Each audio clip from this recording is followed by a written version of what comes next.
Last 2 weeks, we have lots of electrical blackouts, and this morning there were 4 hours of air raids, and again dozens of missiles destroying electricity grid.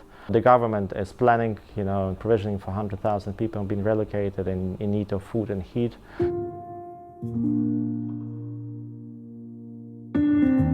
I did not expect, Russia to attack Ukraine in end of February, and we know all the bad news, that developed. On the day, I remember, on 24th, because the attack started to involve around 5 a.m.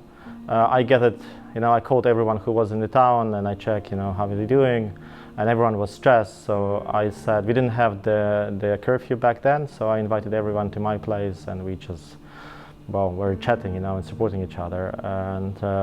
And then all people from abroad started to call me, and there was lots of havoc. People were trying to leave, asking for help, and I didn't have much time, to think about it. But my brain needed probably 2 weeks to adjust, to reality, because the mind still refused to believe that this is happening.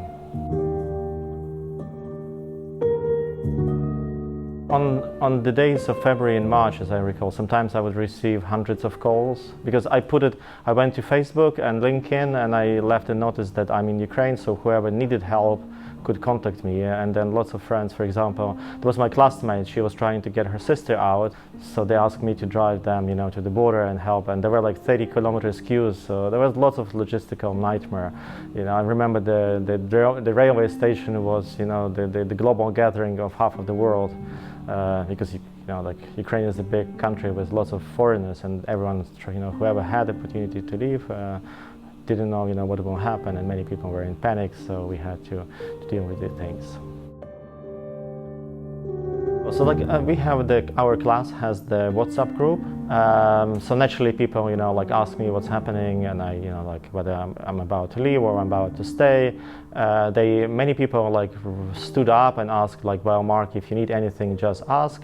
So for a few days I was like, guys, I'm fine, I'm quite, as much as, it can be. I feel safe. I'm not going to, I'm personally financially sound. I don't need any help. But then, as I progress and watching the shelters across, overcrowded shelters, and people have no money to pay for the food, and then my friends who run the medical charity, they run it from abroad. They contact me, so I was shifting more towards the activities, more of humanitarian aid rather than managing the crisis.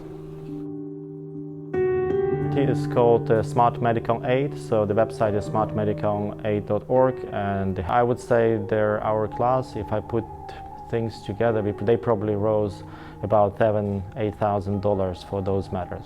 It just gives to, it goes to a different level, because when you really need help and people come and help you, that's something you will value till the rest of your life, and then I have very cordial connections to the people I would just normally interact, and then when they stay back, in very difficult moment, it's like, hey, you need help, we're gonna help you, and they check regularly. What actually very special about the class is now and then they call me and say, hey, we want to check if everything fine, if you need more help. So it's not like one-off things, but it's ongoing.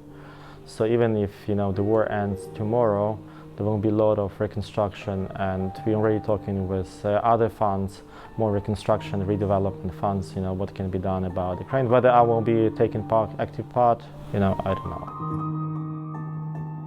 Whoever has access to some companies that have maybe dusting medical equipment, or some source, they can donate something, or sell at a decent price, we're willing, to accommodate any discussions and progress with that.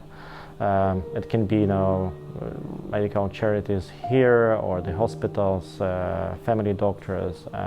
Otherwise, I want to reiterate, despite the war, Ukrainians remain human.